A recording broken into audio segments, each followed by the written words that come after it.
rapidly, and so we're glad to have you here. I would like to open this session that is going to be about science communication and its audiences, a very, very important topic in my mind, because we are going to, we have to understand what's going on in the communication process and what's happening on the receiving end, if you like. We are going to have 3 speakers. I'll present them as we go along, but there'll be Alan Irwin, Susanna Hornig Priest, and Yurij Castelfranchi.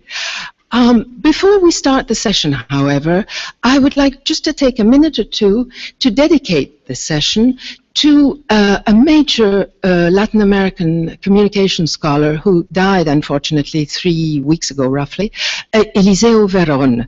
He was Argentinian, but also French, because he'd spent about 20 years over there, and was one of the major researchers in the area of communication studies in general. He wasn't specialized in science communication, but more in political communication, but had, however, made some very, very important contributions to the field of science communication. Just an anecdote, Stuart Hall, who is the grand ancestor of all audience studies, of media audience or communication audience studies, quoted his work in the 1970s. So it's interesting to see the crossover. But during the 1980s, he did some very seminal work on the reception of science programs on television, that was in France, or also did ethnographies of museums and museum visits, you know, the idea of following visitors and watching what they were doing and talking to them. So I think it's appropriate to evoke his memory here as we take this session on the study of audiences.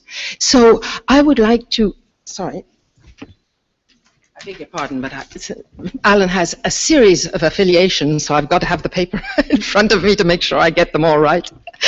So I'd like to start the session with just a word of the organization. We're going to have the speakers talking 20 minutes each, all in a row.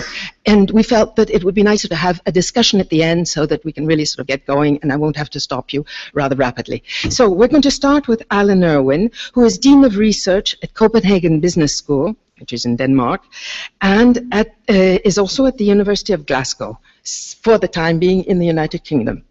Alan, would you please take over? Thank you.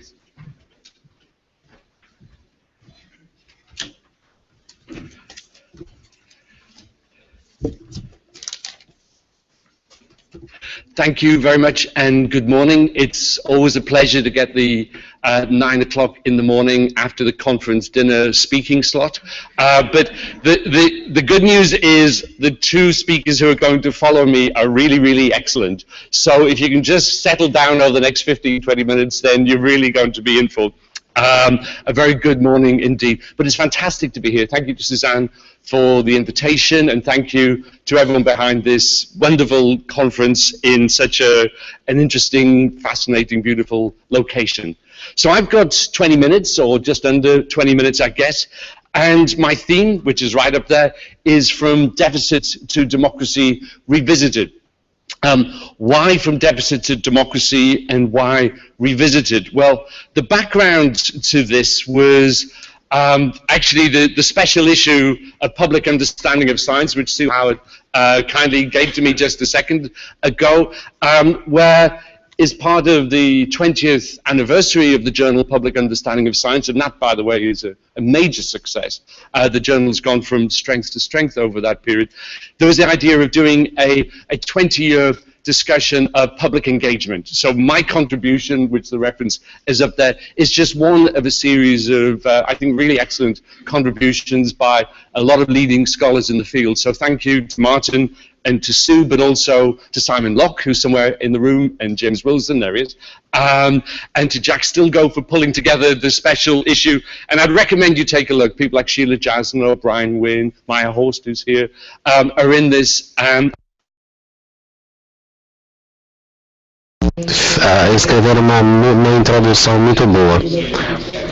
Como eu faço parte da Escola de Negócios, o meu artigo é o segundo, que é relacionado ao novo Manual da Comunicação Pública da Ciência e Tecnologia, que Brian e Massimiano estão fazendo. Eu acho que está já na segunda edição e isso realmente é muito importante para essa revista. Isso fala de como o campo tem evoluído. Eu realmente recomendo que vocês consultem essa nova publicação e que possam refletir um pouco sobre as mudanças que aconteceram nesse campo durante os últimos 20 anos. Isso basicamente é o meu tema. O quanto é novo, o quanto permanece inalterado em termos de discussões da comunicação da ciência para o público e em relação ao engajamento. Eu pensei, então, apenas para organizar os meus pensamentos, eu vou diretamente para a origem, a criação da comunicação da ciência, a partir do modelo do déficit. Eu acredito que essa é uma das coisas na pesquisa, nesse campo, que todos aqui na sala realmente se identificam. Eu acredito que é uma contribuição, e podemos falar muito sobre as origens dessa contribuição, mas uma ideia que parece ter assumido extensivamente a compreensão pública da ciência e da tecnologia é a ideia do modelo do déficit. Os pressupostos básicos são os seguintes: nós poderemos resumir de forma diferente. Essa aqui é a minha tentativa de resumo do que muitas pessoas escreveram e falaram sobre esse tema. É a ideia de que é um público para a ciência, de que há um corpo lá, o público, esse é o núcleo do modelo do déficit, que o público é ignorante, não informado e que há uma crítica, uma resistência criada por uma ausência de conhecimento, e o propósito da comunicação da ciência é preencher essa lacuna. Por que eu estou falando sobre isso? Como eu disse, todos aqui na sala devem estar familiarizados com o modelo do déficit e vocês sempre ouvem as citações negativas quando alguém diz: mas esse deve ser o modelo do déficit. Seria como um pecado que as pessoas cometem de tempos em tempos. Elas falam do modelo do déficit, mas uma das razões para isso é que o modelo permanece vivo. Os seus pressupostos participam de todas as discussões sobre a compreensão pública da ciência. Eu vou retornar a esse ponto mais tarde. Eu tenho uma publicação do dia 7 de maio, talvez amanhã eu possa fazer um Twitter sobre o que eu estou falando. Eu vou retornar a esse tema daqui a pouco, mas o que você vê quando você lê uma pessoa muito distinta escrevendo sobre isso, você sempre ouve sobre o modelo do déficit, a preocupação de que o público não acredita no que as ONGs estão dizendo. Isso cria resistência e o propósito seria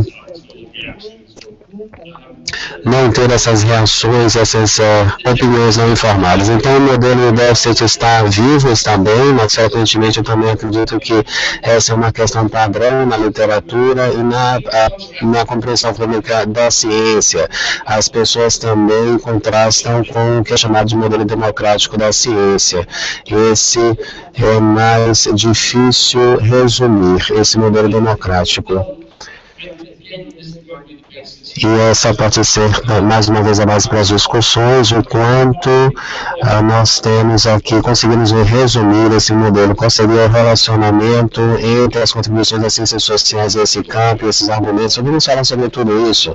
Aqui é a minha tentativa de dizer que há um contraste óbvio, e nós remontamos a criação que aconteceu nos anos 90, nos anos 2000, esse modelo do déficit que deve ser contrastado com a ideia de que nós temos públicos múltiplos engajados com a ciência em formas diferentes, que o público pode ser altamente conhecedor dentro dos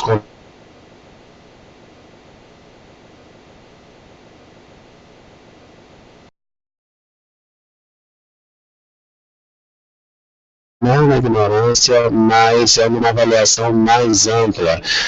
As pessoas têm uma preocupação e, de acordo com esse modelo, o propósito da comunicação da ciência é de continuar a apoiar os cidadãos ativos. A pergunta básica que eu quero fazer na minha apresentação é como agora, 20 anos mais tarde, devemos pensar no relacionamento entre essas duas formas de pensar.